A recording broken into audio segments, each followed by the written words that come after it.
What's up, Mavericks fans? Before we jump into today's video, did you know the NBA draft is less than 2 weeks away? I'm excited for it. Mavs got a first-round pick this year. If you're ready, if you're fired up as well, like this video, hit that thumbs up icon, because coming up on today's show, we're going to take a look at some draft targets.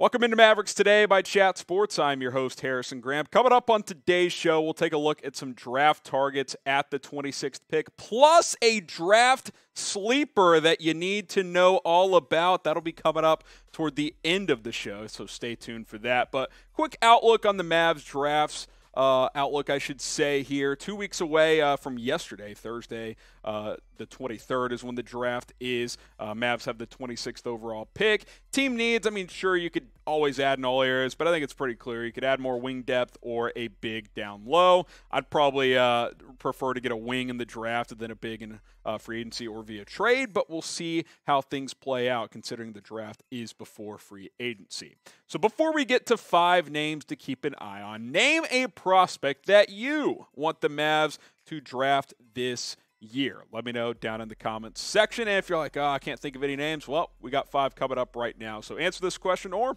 wait to see these names and then answer it later on. All right, potential draft targets for the Dallas Mavericks. Remember, pick number 26. They could trade up. They could trade down. No second-round pick this year, so keep that in mind. Christian Braun out of Kansas. I think he's probably my top guy if he's sitting there at 26. Of course, if, some lottery guy drops to 26, that could change things. But I kind of want to get a guy that can plug in and play in an NBA rotation from day one, and I think Christian Braun can do that. He's a premier athlete. He can shoot the ball, he can play on ball, off ball a little bit, pretty good size as well. I like the way he shoots it overall. Also, just won a national championship at Kansas, so he's used to winning throughout his college career. Got some bounce. I think his vertical is around 40 inches, played 4 different positions in college, knocked down corner 3 overall, good 3-point shooter, and defense is pretty solid. Pretty good defender here as well in Christian Braun. Again, if you can get a guy that can plug in and give you real minutes as a rookie, and you find these guys in the draft. It's every year there's guys in the 20s and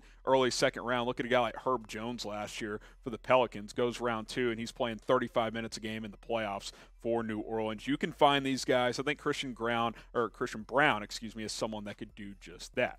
Next up is E.J. Liddell, and I tend to think he's going to go a little higher than 26, so maybe this is a guy you'd have to trade up for out of Ohio State, but entered the draft last year, pulled his name out after going through workouts and stuff like that, decided to go back to school, and I think that really paid off. His numbers went up across the board. I think what really paid off there is kind of adding a improved three-point shot, right? 37.5% there. Shot better from the field overall. His rebounding improved. You know what else improved? His conditioning and block shots. Look at that. He goes from 1.1 blocks per game a year ago to 2.5, over 2.5 this year. I think going back to Ohio State was a good move for him.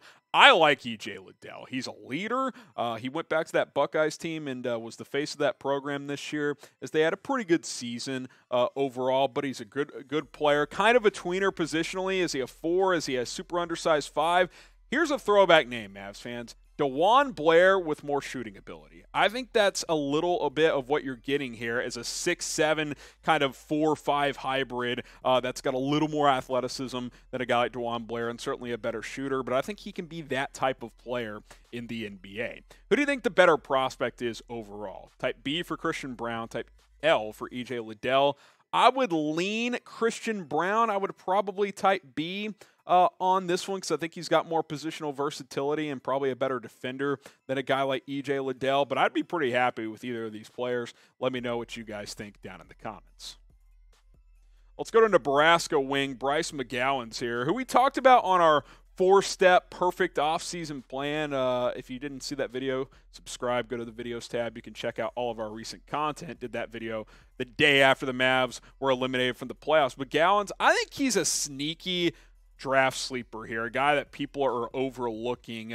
Not quite as bouncy as a Zach LaVine, but he can fill it up as a scorer and is a pretty good athlete. Now he's very thin, 6'5", 181. I think he probably needs to put on 20 pounds, but that will come as he ages and matures. Good handle, good athlete, good touch around the basket as well. I love the way he played in terms of confidence last year. Wasn't afraid to fill it up. Now, three-point shot needs to improve. That area's got to improve overall for him. But you look at the free throw percentage, 83%. Typically, a guy who shoots over 80% from the free throw line, that's a good indication that they're capable as a three-point shooter. So I think that number will go up as he gets older. I think he's a guy to keep in mind at 26. Make sure you guys hit that subscribe button as well here at Dallas Mavericks Today. We're just getting started with our offseason coverage. Wanted to work in a draft video today, but a lot of free agency and trade buzz circulating around the Dallas Mavericks, and we're here to cover it all for you guys. Plus, we have a trade mailbag coming up, so be sure to check that out on Sunday, youtube.com/MavsTV. We are your home for Dallas Mavericks coverage throughout the offseason. A couple more guys to go on our draft targets video. Like I said, we got a major sleeper coming up, so stay tuned for that. Jaden Hardy, though, first. Played the G League Ignite, high recruit, decided to go that route instead.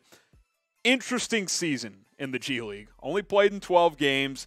The efficiency was pretty bad. 35% from the field, 27, I think, percent from three-point range. Scored a lot, but like producer Coop says all the time, the G League is basically, all right, everybody's trying to score 30 points every night. It's not the best product right now. They're certainly trying to make that a more reasonable avenue for high school kids who don't want to go to college. We'll see if that improves. But he's got big-time ability. There's no doubt.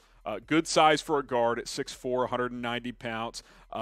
Thrives off the ball. Needs to probably show that he could play some point at the next level. We'll see if he can become that guy. Chase Sr. comped him to Cam Thomas, who was just a flat-out bucket, who got drafted, I think, at 27, 28 by the Nets last year. So similar range if Hardy did fall to 26 here. You don't want to be Deion Waiters, who very capable, but, that career kind of fell apart due to some bad off-court habits, but a capable scorer who's got some upside, but it's kind of a maddening decision-maker in terms of his shot selection at this point in his career.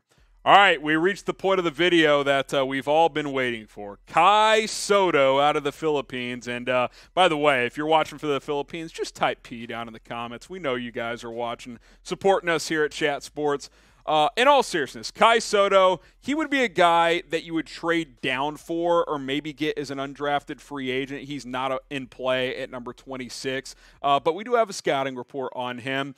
Huge, 7'2", 240. He's got a long frame here. Played in the NBL for the 36ers over there. 20 years old, not that agile, needs to improve the footwork, but at 7'2", 240, that's not the biggest surprise out there. A decent scorer around the basket, 7.5 points, 50% from the floor a year ago. Probably could add 10 or 15 pounds to get a bit bulkier and improve as a shot blocker and rebounder. But we'll see. Kai Sotto, a lot of big fans of his out on the internet, and we have become very aware of that. If the Mavs want to trade back into the second round and do that, hey, the Mavs drafted Satnam Singh once out of India. It is very possible that they could draft Kai Sotto, who's a much more polished player and product than Singh. I think with some, time in the G League, maybe over time, he could play in the NBA one day. So I want to know, should the Mavs trade down to draft Kai Sotto? Type Y for yes. Type in for no. Let me know down in the comments. Curious where you guys fall on this one. If you don't know Kai Sotto, it's all good, but I know a lot of you guys do. Y for yes or N for no.